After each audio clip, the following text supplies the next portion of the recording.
Hi friends, prelims exam में अब सिर्फ 100 दिन बचे हैं और आप में से कई ऐसे स्टूडेंट होंगे जो या तो मॉक टेस्ट देना स्टार्ट कर दिए होंगे या देने के बारे में प्लान कर रहे होंगे। बट आप में से ऐसे कितने स्टूडेंट हैं जो ये बता सकते हैं कि सही तरीका मॉक टेस्ट देने का क्या है और मॉक टेस्ट एनालाइज करने का क्या आप सही तरीका जानते हैं? क्योंकि यदि आपको ये सही तरीका मॉक टेस्ट देने का और एनालाइज करने का नहीं आता है तो आप मॉक टेस्ट से पूरा फायदा आप नहीं उठा पाएंगे। तो इस वीडियो में मैं आपको अपनी स्ट्रैटेजी देने वाला हूं मॉक टेस्ट के रिगार्डिंग, जिस स्ट्रैटेजी को यूज करके मैंने प्रीलिम्स 6 के 6 बार क्वालिफाई किया और ना सिर्फ क्वालिफाई किया, मैंने one of the highest scores लेके आया। गाइज, मेरे कंसिस्टेंटली प्रीलिम्स में अराउंड 120-125 मार्क्स आए हुए हैं और इसमें मॉक टेस्ट का काफी इंपॉर्टेंट रोल प्ले किया है और मॉक टेस्ट का ना बोल के बेसिकली मॉक टेस्ट एनालाइज करने का बहुत इंपॉर्टेंट रोल रहा है। तो आज इस वीडियो में मैं अपना मॉक टेस्ट एनालाइज करने का सही तरीका आपको बताने जा रहा हूं और यदि इस तरीके को आपने अपना लिया नेक्स्ट 100 डेज के लिए तो मैं लिख के दे सकता हूं कि दुनिया की कोई भी ताकत आपको प्रीलिम्स 2023 क्वालिफाई करने से नहीं रोक सकती है। तो चलिए गाइस, स्टार्ट करते हैं। तो हमें सबसे पहले समझना होगा कि मॉक टेस्ट क्यों इंपॉर्टेंट है। Why mock test? Mock test देना हमारे लिए क्यों इंपॉर्टेंट है? गाइस, मुझे ऐसा लगता है कि कोई ऐसा कैंडिडेट जो साल भर पढ़ रहा है वो क्वालिफाई होगा या क्वालिफाई नहीं होगा, उसमें एक चीज बहुत इंपॉर्टेंट रोल प्ले करती है, वो है उसका सेल्फ अवेयरनेस। मैंने ऐसे देखा है कि जो कैंडिडेट्स यूपीएससी के प्रीलिम्स क्वालिफाई कर पाते हैं इजीली, वो ऐसे कैंडिडेट होते हैं जिन्हें उनको सेल्फ अवेयरनेस होता है। सेल्फ अवेयरनेस मतलब उन्हें मालूम होता है कि हाँ, मेरा पॉलिटी स्ट्रांग है, मेरा इकोनॉमी वीक है, मेरे को इकोनॉमी में ज्यादा एफर्ट डालना है, मेरा करंट अफेयर्स वीक है, मेरे को करंट अफेयर्स में ज्यादा एफर्ट डालना है, मेरे से हिस्ट्री के सवाल नहीं लगते। उन्हें वो सेल्फ अवेयरनेस है अपने स्ट्रेंथ के बारे में, अपने वीकनेस के बारे में। तो वो क्या करते हैं कि जब एग्जाम नजदीक आता है तो वो अपने वीकनेसेस पे काफी वर्क करते हैं और उसे ओवरकम करके प्रीलिम्स क्वालिफाई कर लेते हैं। और कुछ ऐसे स्टूडेंट होते हैं जिन्हें अपने बारे में अवेयरनेस होता ही नहीं है, वो ब्लाइंडली तैयारी कर रहे हैं, अंधेरे में तैयारी कर रहे हैं, 8 से 10 घंटे मेहनत कर रहे हैं, बट उन्हें सेल्फ अवेयरनेस नहीं है। तो उससे क्या होता है, वो अपने वीकनेसेस पे वर्क नहीं कर पाते हैं। और मॉक टेस्ट देने का सबसे बड़ा फायदा क्या है कि मॉक टेस्ट से आपको सेल्फ अवेयरनेस आता है। आप एनलाइटन होते हो किसके बारे में? अपने बारे में। बिकॉज अपने बारे में जानना सबसे इंपॉर्टेंट है प्रीलिम्स के इलेक्शन के लिए, क्योंकि आपको तभी मालूम चलेगा कि कहां मेरे को टाइम देना है और कहां मेरे को टाइम नहीं देना है। So first of all, why you should give mock test? The first reason is for self awareness, to know your self, to know your strength, to know your weaknesses. तो हमेशा याद रखिए कि जब आप मॉक टेस्ट दे रहे हैं तो मॉक टेस्ट का पर्पस ये नहीं है कि हमें 100 नंबर लेके आना है, 120 नंबर लेके आना है, 130 नंबर लेके आना है। ये पर्पस मॉक टेस्ट का है ही नहीं। बहुत सारे स्टूडेंट्स रोते रहते हैं कि सर मेरे इतने नंबर नहीं आ रहे, मेरे उतने नंबर नहीं आ रहे। अरे यार, आप क्यों टेंशन ले रहे हो नंबर के लिए? मॉक टेस्ट में, मॉक टेस्ट में आपको टेंशन नहीं लेना मार्क्स का। मॉक टेस्ट में आपको क्या करना है, आपको अपने बारे में जानना है, अपने तैयारी के बारे में जानना है, क्योंकि उसकी मदद से आप कोर्स करेक्शन ले सकते हैं, आप अपने स्ट्रैटेजी को थोड़ा फाइन ट्यून कर सकते हैं, अपने प्रिपरेशन प्लान को फाइन ट्यून कर सकते हैं। तो ये सबसे पहला पर्पस होता है। दूसरा पर्पस मॉक टेस्ट का क्या होता है? अपने नॉलेज को अप्लाई करने का स्ट्रैटेजी स्किल सीखना। गाइस, बहुत से लोग ऐसे होते हैं जो बहुत सारा नॉलेज है उसके अंदर, बट जब एग्जाम आता है तो उसे वो अप्लाई करने में फेल कर जाते हैं। इसका बहुत सारा रीजन हो सकता है। सबसे बड़ा रीजन ये होता है कि वो प्रेशर हैंडल नहीं कर पाते हैं एग्जाम सिचुएशन में। 2 घंटे में वो प्रेशर हैंडल नहीं कर पाते। उन्हें नॉलेज तो है, उन्होंने पढ़ा है वो टॉपिक, बट वो रिकॉल नहीं कर पाते हैं। उस मोमेंट में उनका रिकॉल फेल हो जाता है। बिकॉज रिकॉलिंग एक एक्सरसाइज है। आप जितना बार रिकॉल करोगे उतना जल्दी आप रिकॉल कर पाओगे next time. Okay, I repeat my self, आप जितना बार कोई कॉन्सेप्ट को रिकॉल करोगे उतनी जल्दी आप नेक्स्ट टाइम उसे रिकॉल कर पाओगे। So this power of recall आप मॉक टेस्ट से आप बढ़ाते हो। Okay, it's like an exercise, आप बढ़ाते हो। और भी कुछ फायदे हैं मॉक टेस्ट के, जैसे कि आप टाइम मैनेजमेंट सीखते हो, आप बहुत सारे ऐसे स्किल्स सीखते हो जो एग्जाम में आपको ऑप्शन एलिमिनेशन में हेल्प करता है। सो सबसे बड़ी बात क्या है, मॉक टेस्ट क्यों देना चाहिए? मॉक टेस्ट हमें इसलिए देना चाहिए क्योंकि वो हमें सेल्फ अवेयर करता है। और last but not the least, कुछ मॉक टेस्ट जो अच्छे मॉक टेस्ट होते हैं उनसे आप देखोगे कि कभी कभी ऐसा होता है कि मैंने कुछ मॉक टेस्ट लगाए हैं और सेम क्वेश्चन एग्जाम में भी आ जाता है, जो कि ऑप्टिमा टेस्ट में होता है। मैं ऑप्टिमा में सिर्फ वही क्वेश्चन देता हूं जिसके आने के चांसेस हाईली प्रोबेबल है। और लास्ट 2 सालों में मैंने देखा है कि ऑप्टिमा के बहुत सारे सवाल यूपीएससी में प्रीलिम्स में डायरेक्टली आए हैं, क्योंकि मैं पैटर्न को एनालाइज करता हूं, लास्ट 3-4 इयर्स के करंट अफेयर्स को एनालाइज करता हूं, और मैंने पकड़ा है कि यूपीएससी में जो पेपर सेट करते हैं उनका सोचने का तरीका क्या है। बिकॉज आपने एक बार उनके सोचने के तरीके को पकड़ लिया तो आप भी इजीली बहुत सारे क्वेश्चन प्रेडिक्ट कर सकते हैं कि हाँ, ये क्वेश्चन इस साल एग्जाम में आने वाला है। तो that is the last purpose but the most important purpose कि हाँ, आप यदि अच्छा मॉक देते हो मतलब गुड क्वालिटी ऑफ मॉक देते हैं जो यूपीएससी के पैटर्न से अलाइन है, तो ऐसा हो सकता है कि बहुत सारे क्वेश्चन जो आपने मॉक टेस्ट में प्रैक्टिस किए हैं वो एग्जाम में आपको डायरेक्टली दिख जाएंगे। और यदि ऐसा होता है तो ऑब्वियसली आपके सिलेक्शन के चांसेस बहुत बढ़ जाते हैं, जो ऑप्टिमा टेस्ट टेकर्स के साथ हर साल हो रहा है।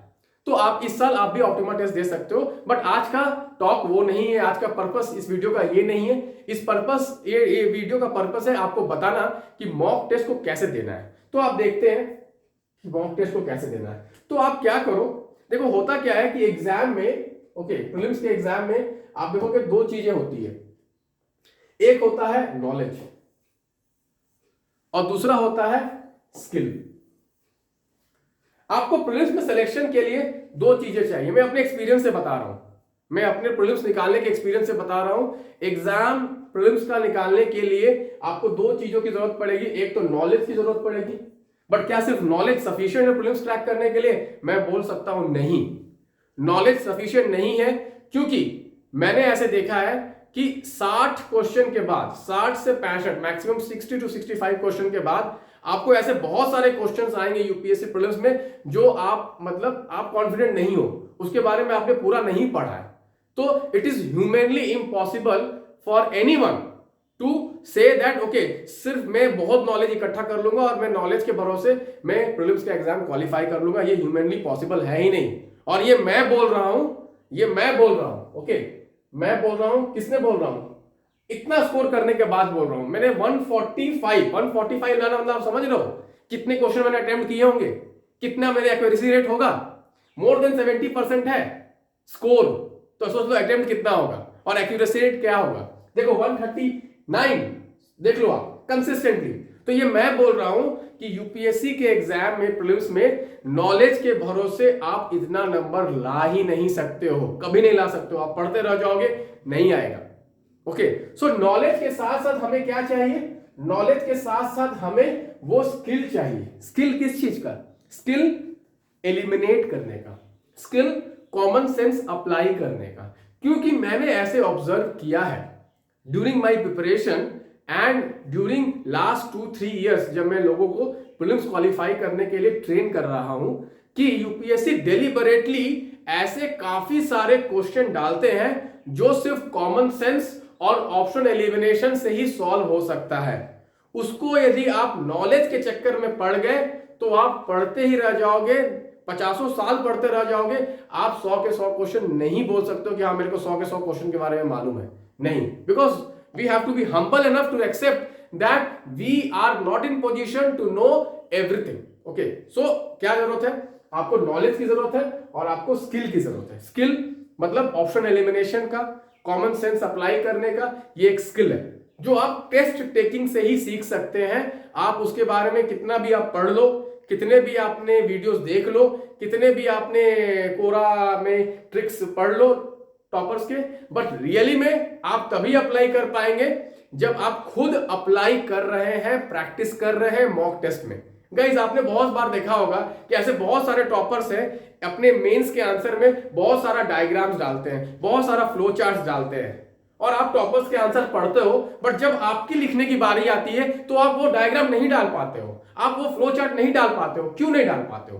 क्यों? आपको तो पता है, आपने बहुत सारे टॉपर्स के मॉडल आंसर्स देखे हैं, आपने मेरे मॉडल आंसर्स देखे हैं, आपको पता है, पर आप एग्जाम में क्यों फेल कर जाते हैं वो डायग्राम्स को इनकॉर्पोरेट कर रहे हैं अपने आंसर में? क्योंकि आपने प्रैक्टिस नहीं किया है। सिमिलरली प्रीलिम्स में भी यही बात है। आप यदि प्रीलिम्स के टेक्निक्स को, स्ट्रैटेजीज को, ट्रिक्स को, ऑप्शनल एलिमिनेशन, कॉमन सेंस को आप अप्लाई अपने टेस्ट टेकिंग मॉक्स में नहीं करते हैं तो आप एग्जाम में कभी नहीं कर पाओगे, कितना भी आप पढ़ लो। थियरी से कुछ नहीं होता है, आपको उसे अप्लाई करना पड़ता है, तभी वो आपका नेचर बन जाता है। जब तक वो आपका नेचर नहीं है, प्रेशर सिचुएशन में वो निकलेगा नहीं आपसे।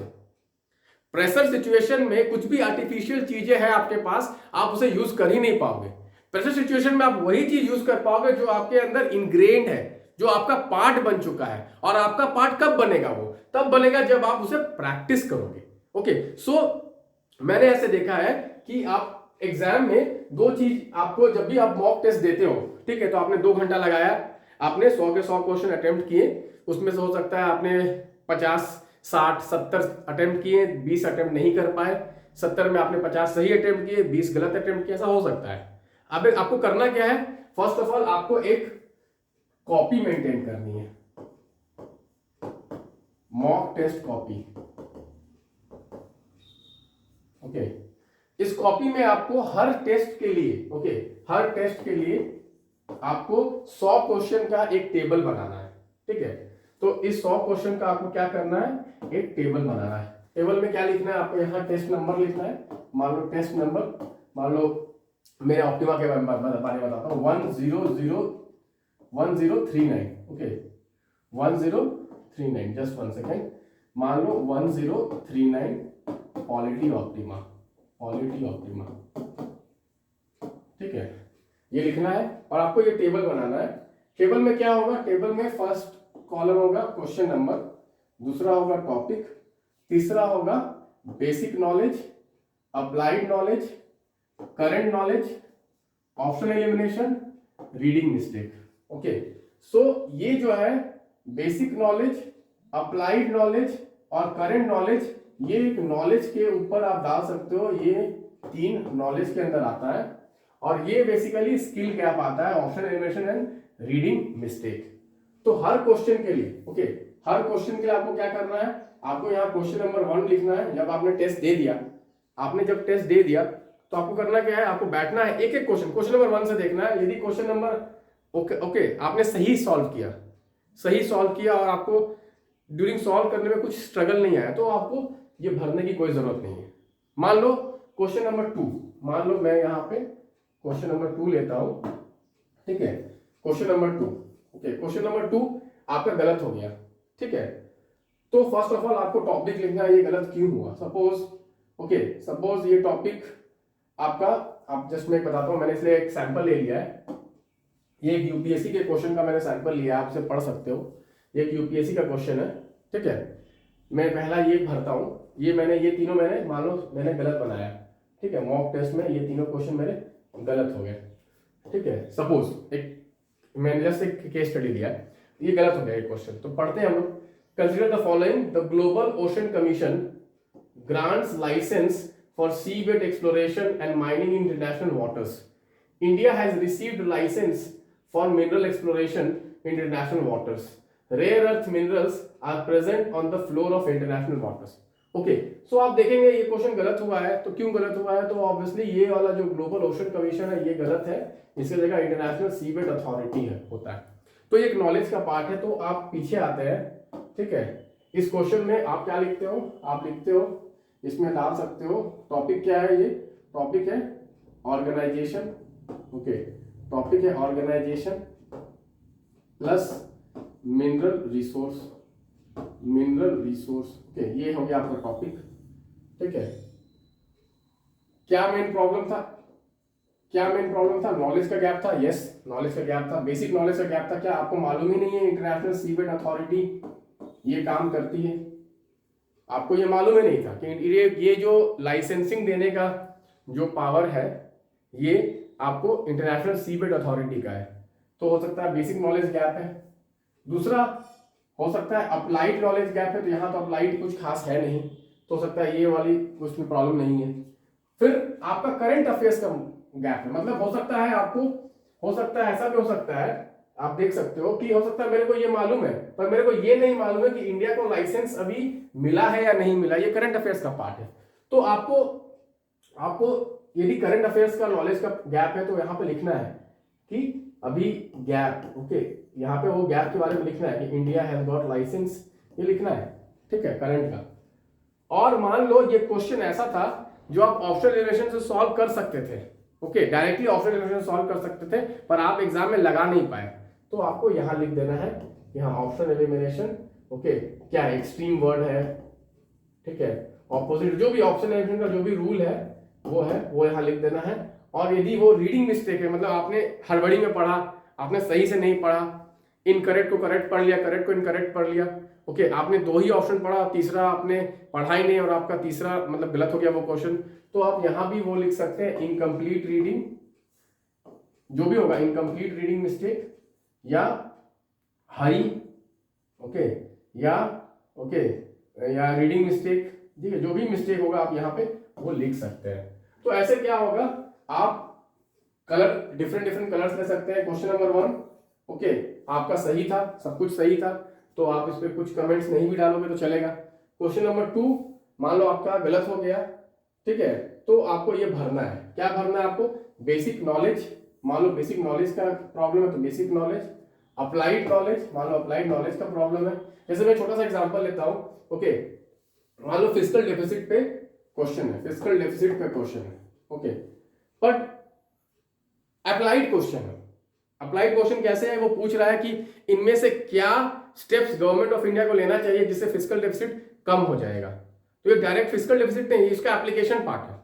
तो हो सकता है आपको फिस्कल डेफिसिट का बेसिक नॉलेज ओके मालूम है, आपको मालूम है फिस्कल डेफिसिट क्या है, आपको मालूम है फिस्कल डेफिसिट क्या है, बट उसका अप्लाइड पार्ट है कि फिस्कल डेफिसिट को कैसे, how to reduce fiscal deficit, ये आपको नहीं पता है। इनमें से कुछ ऐसा हो सकता है, कुछ लिखा हुआ है जो आप सोच नहीं पा रहे थे या आपको नॉलेज नहीं है उस चीज की, तो आपको उसके अंदर अप्लाइड पार्ट में ये लिख देना है। एप्लीकेशन पार्ट में means how to reduce fiscal deficit मेरे को नहीं पता है, how to reduce fiscal deficit मेरे को नहीं पता है, या यहाँ पे एक्सपेंडिचर कैसे है, रेवेन्यू एक्सपेंडिचर क्या है, ओके, कैपिटल एक्सपेंडिचर क्या है, okay, how to increase revenues वो नहीं पता मेरे को, हो सकता है। तो यहाँ पे वो कॉन्सेप्ट जो आपको नहीं पता है वो यहाँ लिखना है।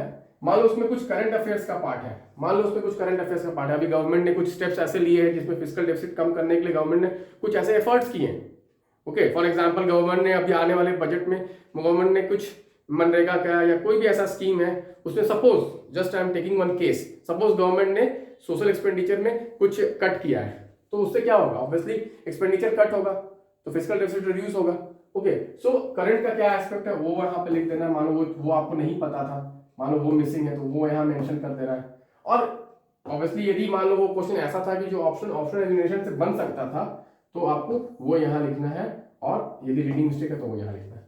तो इससे क्या होगा कि आप जब 100 के 100 क्वेश्चन बना लोगे, जब 100 के 100 क्वेश्चन के लिए आप ऐसा कर लोगे, तो उससे आपको क्या मालूम चलेगा, फर्स्ट ऑफ ऑल आपको ये मालूम चलेगा कि आपकी प्रॉब्लम क्या है, आपकी प्रॉब्लम क्या है, कि आपकी प्रॉब्लम बेसिक नॉलेज में है। यदि आपकी प्रॉब्लम बेसिक नॉलेज में है तो आपको जो स्टैंडर्ड किताब है, कोई भी स्टैंडर्ड किताब है, पॉलिटी का, इकोनॉमी का, एनवायरमेंट का, आपको वो पढ़ने की जरूरत है। सपोज ऐसा लग रहा है नहीं ये वाला तो कॉलम मेरा खाली है, ये वाला कॉलम मेरा खाली है, मतलब मेरे बेसिक कॉन्सेप्ट तो अच्छे हैं, मेरे प्रॉब्लम कहां है, एप्लीकेशन में प्रॉब्लम है, मेरे को अप्लाई करने नहीं आ रहा कॉन्सेप्ट। जैसे मैंने एक छोटा सा एग्जांपल दिया था फिस्कल डेफिसिट का, इन्फ्लेशन का, मेरे को अप्लाई करने नहीं आ रहा है, ओके, तो मेरा ये प्रॉब्लम एप्लीकेशन का है, मैं बताऊंगा वो कैसे सॉल्व होगा। तो उसके लिए क्या करना है आपको बहुत सारे हाई क्वालिटी के मॉक्स देने हैं, क्योंकि अप्लाइड क्वेश्चन के लिए बिना आप टेस्ट दिए, ओके, बिना आप टेस्ट दिए वो आप एप्लीकेशन कॉन्सेप्ट समझ ही नहीं सकते हो। उसके लिए क्या करना है, आपको हाईएस्ट क्वालिटी का मॉक्स देना है। यहां मैं आपको रिकमेंड कर सकता हूं, आपको मेरा एडवांस टेस्ट, लक्ष्य का जो मेरा एडवांस टेस्ट है, हर सब्जेक्ट में 2 या 3 एडवांस टेस्ट है, उसको आप जरूर दीजिएगा। बहुत ही ज्यादा एप्लीकेशन बेस्ड क्वेश्चन है, आपका दिमाग खोल देगा।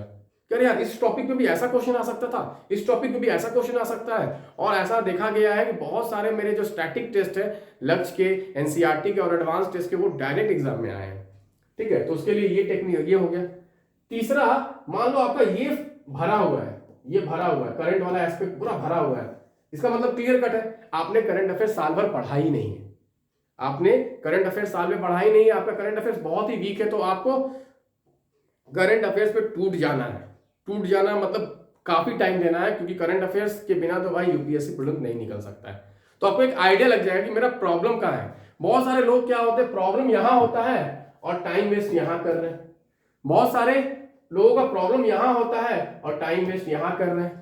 बहुत सारों का प्रॉब्लम यहां होता ही नहीं है, नॉलेज ठीक ठाक है, वो स्किल गैप है उनका, वो यहां टाइम वेस्ट कर रहे हैं, उनका प्रॉब्लम यहां है। तो पहले बात आपको मालूम चल जाएगा कि प्रॉब्लम मेरे नॉलेज में है कि मेरे स्किल में है। यदि नॉलेज में प्रॉब्लम है तो आप कितना भी स्किल लगा लो, आपका यूपीएससी प्रीलिम्स नहीं निकल सकता, क्योंकि स्किल नॉलेज के बाद ही आता है। स्किल नॉलेज के बाद ही आता है। तो first of all you have to identify कि आपका प्रॉब्लम है क्या मेरा प्रॉब्लम नॉलेज का है, क्या मेरे प्रॉब्लम स्किल का है। एक बार ये आइडेंटिफाई हो गया तो आपको उस पर वर्क करना स्टार्ट करना होगा। नॉलेज में भी प्रॉब्लम, क्या वो मेरा बेसिक नॉलेज का है? हो सकता है इकोनॉमी में मेरा प्रॉब्लम बेसिक नॉलेज का हो, पॉलिटी में मेरा करंट अफेयर्स का प्रॉब्लम, एनवायरमेंट में मेरा ये दोनों सही हो, मेरा करंट अफेयर्स का प्रॉब्लम। तो हर सब्जेक्ट का प्रॉब्लम अलग अलग होगा। तो उसके बाद आपको क्या करना है, फाइनल एनालिसिस लिखना है। फाइनल एनालिसिस आपको करना है क्या है, तो पॉलिटी का सब्जेक्ट का नाम लिखना है, polity what is my problem, तो नॉलेज एप्लीकेशन प्लस करंट। ठीक है, मान लो इकोनॉमी में बेसिक नॉलेज अच्छा है, एप्लीकेशन भी अच्छा है, करंट, तो करंट लिखना है। एनवायरमेंट करंट लिखना है। तो इससे क्या होगा, आपको एक आइडिया लग जाएगा कि मेरे को कहां पे एफर्ट डालना है। मेरे को करंट पे ज्यादा एफर्ट डालना है, मेरे को बेसिक नॉलेज पे डालना है, मेरे को लक्ष्मीकांत पढ़ना है कि मेरे को करंट अफेयर्स पढ़ना है। बहुत लोग समझ में नहीं आता उन्हें कि मैं कहां टाइम दूं, मैं लक्ष्मीकांत में टाइम दूं या मैं करंट अफेयर्स में टाइम दूं पॉलिटी के, या सिमिलरली मान लो इकोनॉमी है या एनवायरमेंट है तो एनवायरमेंट के बुक्स में टाइम दूं या करंट अफेयर्स में टाइम दूं। तो ये जब आप एक बार एनालाइज कर लोगे ना कि आपका प्रॉब्लम नॉलेज में भी कहां पे, अप्लाइड पार्ट में है या करंट पार्ट में है या बेसिक पार्ट में ही है। कभी कभी पता बेसिक ही नहीं पता, हमें फूड चेन के बारे में पता ही नहीं, फूड पिरामिड के बारे में पता है, इकोलॉजिकल पिरामिड के बारे में पता ही नहीं, तो फिर तो उसके बाद अप्लाइड और करंट का तो बात ही नहीं आता, बिकॉज हमारे पास तो नॉलेज ही नहीं है, बेसिक नॉलेज नहीं है, उस कॉन्सेप्ट में मैंने पढ़ा ही नहीं। मान लो कोर इन्फ्लेशन, हेडलाइन इन्फ्लेशन मेरे को नहीं मालूम है, बेसिक चीज नहीं पता है, हो सकता है ऐसा, हो सकता है आपने साल भर पढ़ा है, हो सकता है ये कॉन्सेप्ट मिस हो गया होगा आपका, तो पहले उसे कवर करना है, बेसिक नॉलेज को पहले कवर करना है। ठीक है, तो ये आइडेंटिफाई करना, आपने ये आइडेंटिफाई कर लिया, मैं बता रहा हूं आपका 90% वर्क वहीं खत्म हो गया, बिकॉज आपको आइडिया लग गया ना कहां मेहनत करना है, कहां मेहनत करना है। लोगों को प्रॉब्लम कहां आती है, लोगों को प्रॉब्लम तब आती है जब उन्हें मालूम ही नहीं कि वो अपना टाइम को कहां देना चाहिए। उन्हें स्टैंडर्ड बुक्स पे देना चाहिए, उन्हें करंट अफेयर्स में देना चाहिए, उन्हें ट्रिक्स पे देना चाहिए, उन्हें मालूम ही नहीं है। कुछ लोग बस यूं ही कॉल करते हैं, सर लास्ट ईयर मेरा नहीं हो पाया था सर, मैं ना एलिमिनेट नहीं कर पाया था। मैंने बोला क्या सिर्फ एलिमिनेशन से आपका रुक गया था, क्या आपको नॉलेज सही है? बोलता सर नहीं मालूम। क्यों नहीं मालूम? क्योंकि वो क्या करते हैं, वो ढंग से टेस्ट देते ही नहीं है। बहुत लोग तो क्या करते हैं, बहुत लोग तो मैं बता रहा हूं डिस्ट्रिक्ट कलेक्टर बनने जाते हैं बट वो टेस्ट कलेक्टर बन जाते हैं। टेस्ट कलेक्टर मतलब क्या, बस इकट्ठा कर रहे मॉक टेस्ट, ओके गए ये पीडीएफ ले लिया, वो पीडीएफ खरीद लिया, वो पीडीएफ खरीद लिया, वो पीडीएफ डाउनलोड कर लिया, वो पीडीएफ डाउनलोड कर लिया, सिर्फ वो कलेक्ट कर रहे हैं। टेस्ट कलेक्ट करने से कुछ फायदा नहीं होगा यार आपको। कलेक्ट टेस्ट, जितना भी आप टेस्ट कलेक्ट कर लो उससे फायदा नहीं होगा जब तक उस टेस्ट में आप पूरा इन्वेस्टमेंट नहीं कर रहे हो अपना टाइम का। टाइम का मतलब 2 घंटे का टेस्ट है ना, आप 3 घंटे का एनालिसिस करो, 3 घंटे का एनालिसिस करो। कब कर पाओगे 3 घंटे का एनालिसिस? जब सच में आपको पूरा उस टेस्ट से प्यार है कि नहीं यार ये टेस्ट मेरे को एनालाइज करना है। ऐसे रैंडमली कोई भी टेस्ट उठा लिया, मैं बता रहा हूं आप एनालाइज करने का मन ही नहीं करेगा, आपका मन ही नहीं करेगा। दे दोगे पर टेस्ट एनालाइज करने का मन नहीं करेगा, क्योंकि आपको मालूम है यार ऐसे तो मैंने वैसे ही ये टेस्ट कहीं ना कहीं से मिल गया। तो गाइस मैं बता रहा हूं आपको, यदि सच में आपको प्रीलिम्स में क्वालिफाई करना है और you are really committed to qualify the prelims, so what you do, you enrol yourself to 1 test series. एक टेस्ट सीरीज में आप एनरोल कर लो, कोई सा भी। आप मेरा लक्ष्य का एनरोल कर सकते हो, ऑप्टिमा एनरोल कर सकते हो, आपको कहीं और लगे, जहां भी आपको लगे कि हाँ यार ये बंदे का टेस्ट सच में अच्छा होगा, ये बंदे का सच में टेस्ट से एग्जाम में क्वेश्चन आने के चांसेस हैं, इसे सच में आइडिया है प्रीलिम्स कैसे निकलता है, यदि सच में आपको है, बिलीफ है, ट्रस्ट है, भरोसा है, ठीक है, भरोसा होना बहुत जरूरी है भाई, भरोसा है कि नहीं यार ये बंदे का टेस्ट जो है ना सच में एग्जाम में आने के चांसेस हैं, सच में इसके क्वालिटी क्वेश्चन होते हैं, एक टेस्ट पकड़ लो, एनरोल कर लो, उससे क्या होगा, कमिटमेंट आ जाएगा आपको कि ना मैं सिर्फ टेस्ट दूंगा 2 घंटे का, मैं उसमें 2 घंटे के बाद मैं अपना 3 घंटा भी स्पेंड करने वाला, क्योंकि यार देखो 2,000 4,000 5,000 रुपए कोई बहुत बड़ी बात नहीं है, बट जो अपना टाइम दे रहे हो ना टेस्ट में 2 घंटा देने का और 3 घंटा एनालाइज करने का, वो बहुत बड़ी बात है। बिकॉज पैसा दिया वापस आ जाएगा, पैसा दिया वापस आ जाएगा, टाइम दिया वापस नहीं आएगा, टाइम दिया वापस नहीं आएगा। तो गाइज सेलेक्ट करो बहुत ही अच्छे टेस्ट जिसपे आपको भरोसा है और आप वही टेस्ट दो। ऐसे रैंडमली टेस्ट देने का भी कोई फायदा नहीं है, मैं आपको बता रहा हूं। बहुत सारे ऐसे लोग हैं वो क्या मिस्टेक करते हैं, रोज ही दे रहे हैं, रोज टेस्ट दे रहे हैं। मैं तो उनको मैं प्रणाम करता हूं और वैसे लोगों को प्रणाम करता हूं जो ऐसी चीजें रिकमेंड करते हैं, बिकॉज ये आपको क्या बोलो, ये आपको disaster, this is just a disaster. ऐसी गलती मत करना भाई, मैं रिक्वेस्ट करता हूं, क्योंकि वो टेस्ट देने का मतलब क्या है, टेस्ट देना ना आपका बहुत इंपॉर्टेंट है। तो उस दिन आपका ना motivation, confidence level, energy level आपका हाई होना चाहिए। क्या आपको लगता है कि मेरा डेली कॉन्फिडेंस लेवल हाई रहता है? क्या आपका डेली हेल्थ अच्छा रहता है? क्या आपका डेली प्रिपरेशन रहता है? नहीं रहता है यार। तो मैं बिना प्रिपरेशन के, बिना कॉन्फिडेंस लेवल के, बिना एनर्जी लेवल के क्या मैं ऐसे टाइम पास कर दूं, 2 घंटे का टेस्ट दे दूं, एनालाइज कर दूं? गाइस ऐसा गलती मत करो। आप 2-3 दिन का टाइम लो, आप उस टॉपिक को तैयार करो, उसके बाद एक रात पहले अच्छे से सो के सुबह को टेस्ट दो, तब आपको रियली में मालूम चलेगा कि मैं जो भी पढ़ रहा हूं क्या मैं उसे अप्लाई कर पा रहा हूं। लोग करते क्या है, बहुत लोग क्या कर, डेली सुबह उठ के एक टेस्ट दे दिया, डेली सुबह उठ के एक टेस्ट दे दिया। अरे यार आपका पूरा दिन बर्बाद हो जाता है, क्योंकि आपका जो पूरा एनर्जी होता है ना, टेस्ट में एनर्जी लगता है यार, टेस्ट देने में एनर्जी लगता है। 2 घंटे देने का या 1 घंटे टेस्ट देने का, फिर 3 घंटे एनालाइज करने का, 3-4 घंटे तो वहीं वेस्ट हो गए, उसका बचा क्या आपको पूरे दिन का? गाइज ऐसा काम मत करो, आप ऐसा मिस्टेक मत करो। आप 2-3 दिन का टाइम लो और फिर एक अच्छा टेस्ट दो, उसे एनालाइज करो अच्छे से, फिर उस पर वर्क करो। ओके, जस्ट मैं बताता हूं। ओके, जस्ट एक सेकेंड। हाँ, तो क्या करो आप, 2 days, okay, 2 to 3 days, 3 days भी हो सकता है, give yourself time to study, then one night before the test, suppose this is a test day, one night before the test take rest, 7-8 hours sleep properly, and then सुबह को 9 to 11 जो UPSC का time होता है उस समय आप test दो। टेस्ट देने के बाद 30 मिनट का ब्रेक लो, फिर 12 to 3 PM एक, जैसे मैंने बताया, कॉपी में आप एनालाइज करो, इस तरह का कॉपी बनाओ, उसमें आप पूरा एनालाइज करो। जस्ट मैं इसको क्लीन कर देता हूं जो आप लिख सकते हैं। ऐसे आप एक कॉपी बनाइए, मॉक टेस्ट कॉपी, ठीक है, और हर टेस्ट का नंबर दीजिए यहाँ पे, टेस्ट नंबर, ओके, और ये 100 क्वेश्चन का एनालिसिस करो। यहाँ पे टॉपिक नंबर, यहाँ basic knowledge gap, applied knowledge gap, current gap, और फिर ये लिखो, 100 के 100 क्वेश्चन के लिए लिखो। ऑब्वियसली जो क्वेश्चन सही है उसके लिए लिखना जरूरत नहीं है, पर जो क्वेश्चन गलत है या आपने तुक्का मारा है उसके लिए ये करना बहुत ही ज्यादा जरूरी है, ठीक है। तो आप ये करो, ठीक है, आप ये करो, ठीक है। उसके बाद जो भी 3 बजे के बाद आप बाकी के जो टॉपिक्स निकले जहां नॉलेज गैप है, ठीक है, या करंट गैप है, ठीक, उस पर वर्क करो, तभी फायदा होगा। आप वर्क कर ही नहीं रहे हो, टेस्ट का मतलब क्या है, अरे वीकनेस मालूम चल गया मेरे को, तो मैं उस पर वर्क करूंगा तभी तो वो वीकनेस जाएगा। डेली टेस्ट दे रहा हूं, मेरे को टाइम कहां है उस वीकनेस पे काम करने के लिए? सो गाइस, ओके, आप सही तरीका रखिए, सही स्ट्रैटेजी रखिए, आपको सिलेक्शन से कोई रोक नहीं सकता है। और ये मैं ऐसे बोलने के लिए नहीं बोल रहा हूं, आप देखो ना यार खुद, मैं ऐसे बोलने के लिए नहीं बोल रहा हूं, मैं अपने एक्सपीरियंस से बोल रहा हूं। गाइस मैं कुछ भी बोलता हूं ना, आपको कोई भी सजेशन देता हूं, कोई भी रिकमेंडेशन देता हूं तो मैं पूरे टेस्टिंग के साथ देता हूं।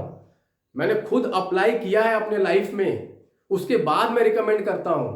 मैंने खुद प्रीलिम्स निकाला है, उसके बाद मैं बोलता हूं हाँ यार आप मेरी स्ट्रैटेजी फॉलो करोगे तो आपका भी निकलेगा। क्योंकि जब मेरे लिए ये स्ट्रैटेजी 6 बार काम कर सकता है तो क्या आपके लिए एक बार नहीं काम कर सकता? क्यों नहीं करेगा भाई? जब मेरे लिए 100% सक्सेस रेट दे सकता है ये स्ट्रैटेजी, तो आपके लिए एक बार नहीं काम करेगा? क्यों नहीं करेगा? करेगा। पर आपको बिलीफ होना चाहिए, आपको ट्रस्ट होना चाहिए, आपको भरोसा होना चाहिए। बहुत सारे लोग तैयारी कर रहे हैं, ना उन्हें भरोसा है अपने कंटेंट पे। बहुत सारे लोग उठा लिए, कोई भी करंट अफेयर से कंपारिजन उठा लिए, उसको पढ़ने लगते हैं, उनको भरोसा ही नहीं कि ये इस पे ऐसे आएगा। तो भरोसा जब नहीं है तो उस पर एफर्ट भी नहीं डालते हैं। सर हमें कब एफर्ट है? जब मालूम है मेरे को अरे यार ये किताब है, इससे क्वेश्चन आने वाला है, जब मेरे को पूरा भरोसा है तो मैं क्यों नहीं पढ़ूंगा? मैं इसे चाट जाऊंगा यार, पूरा घोट के पी जाऊंगा मैं। पर होता क्या है, लोगों को भरोसा ही नहीं होता यार इससे क्वेश्चन आने वाला है, इस टेस्ट से क्वेश्चन आने वाला है, बस देने का है दे लिया। वैसे नहीं निकलेगा यार, वैसे आपका सिर्फ टाइम वेस्ट हो रहा है, आपको उससे कुछ मिल नहीं रहा है। आपको सिर्फ आपका 2-3 घंटा उस टेस्ट में जा रहा है, बट आपको उससे कुछ मिल नहीं रहा है। यदि आपको प्योर भरोसा है, फुल कॉन्फिडेंस है, नहीं यार ये जो करंट अफेयर्स का नोट्स है, ऑप्टिमा नोट्स, ये जो ऑप्टिमा टेस्ट, इससे क्वेश्चन आएगा एग्जाम में, कॉन्फिडेंस है, भरोसा है, ट्रस्ट है, तो आप अपना 100% दोगे। होता क्या है, लोग कुछ भी कहीं से मिल जाता है, पीडीएफ डाउनलोड कर लेते हैं, पढ़ने लगते हैं, उनको भरोसा ही नहीं, उनको खुद भरोसा नहीं है किससे आएगा, तो वो टाइम ही नहीं देते अपना। आधा मन से तैयारी करते हैं, तो आधा मन से तैयारी करोगे तो आधा ही रिजल्ट आएगा ना यार। आधा मन से तैयारी करोगे पूरा रिजल्ट कैसे आएगा? पूरा रिजल्ट करने के लिए पूरा कमिटमेंट चाहिए, ऐसा मार्क्स लाने के लिए कमिटमेंट चाहिए, डेडिकेशन चाहिए, डिवोशन चाहिए, अपने पे बिलीफ चाहिए। और अपने पे से बिलीफ नहीं चाहिए, जो मैं काम कर रहा हूं उसमें पूरा सेल्फ बिलीफ चाहिए, मेरे को मैं कर रहा हूं वो सही कर रहा हूं। So guys with this I would like to end. आपको ये वीडियो अच्छा लगा तो जरूर लाइक कीजिएगा और जरूर ये वीडियो को अपने दोस्तों से शेयर कीजिए। नेक्स्ट आने वाले 100 दिनों में मैं डेली कुछ ना कुछ आपको सही बातें प्रीलिम्स के लिए मैं आके शेयर करूंगा। यदि मेरे को ऐसा लगता है कि आप लोगों को इससे फायदा हो रहा है तो मैं अपना नॉलेज शेयर करने के लिए रेडी हूं। मैं अपना I am willing, more than willing to help you, because मेरा सिर्फ एक ही एजेंडा है कि कोई स्टूडेंट जो मेरे टच में आया है उसका प्रीलिम्स पक्का निकले। क्योंकि यार प्रीलिम्स में ही जब आप अटक जाते हो ना तो आप इस एग्जाम में घुसे ही नहीं। रियल एग्जाम तो मेंस है, बट प्रीलिम्स में ही मतलब दे आर लॉस्ट। जब प्रीलिम्स में ही लॉस्ट है तो फिर वो रियल एग्जाम दे ही कर पा रहे हैं, मेंस दे ही नहीं पा रहा है।